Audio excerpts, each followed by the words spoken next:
While it may have won an Academy Award for its special effects, George Pal's When Worlds Collide, one of the more ambitious of 50s science fiction films, is arguably most memorable for its thoroughly jaundiced view of human nature.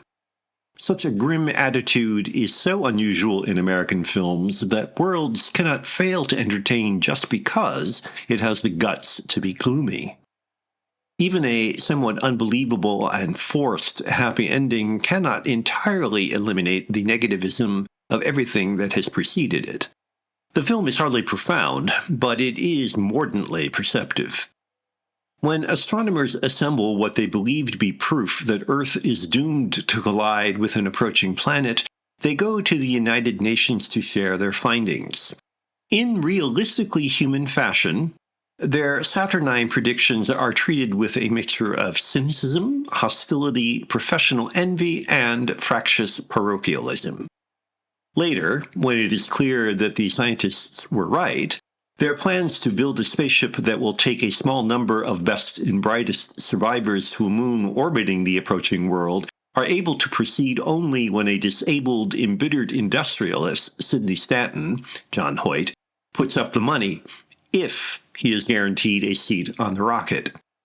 Stanton is treated as a necessary evil by the idealistic scientists, but his dark predictions of what to expect when the moment of truth comes are proven correct, as those not selected to go on the interplanetary ark riot and try to take over the ship.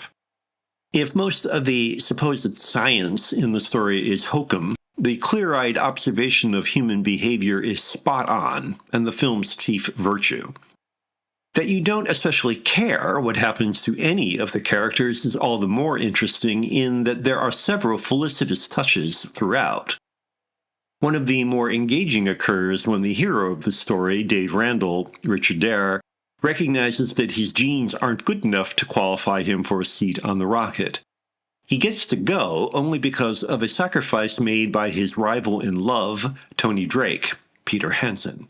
It's one of the few acts of generosity in the film, but it also demonstrates the reality that merit counts for nothing next to knowing the right person.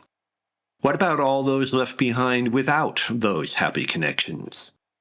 Worlds repeatedly deals with similarly tough questions and issues in a cool, level-headed way, complemented by its military functional visual style.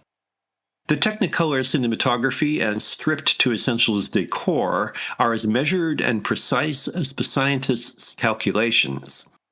The characters have just enough mixed motives and depth to offer a little more than their plot functions. Tony's good deed, for example, is partly in compensation for less than sterling behavior earlier. Despite these behavioral hooks, however, it is easy to come out of When Worlds Collide wondering if the end of humanity would really be such a tragedy.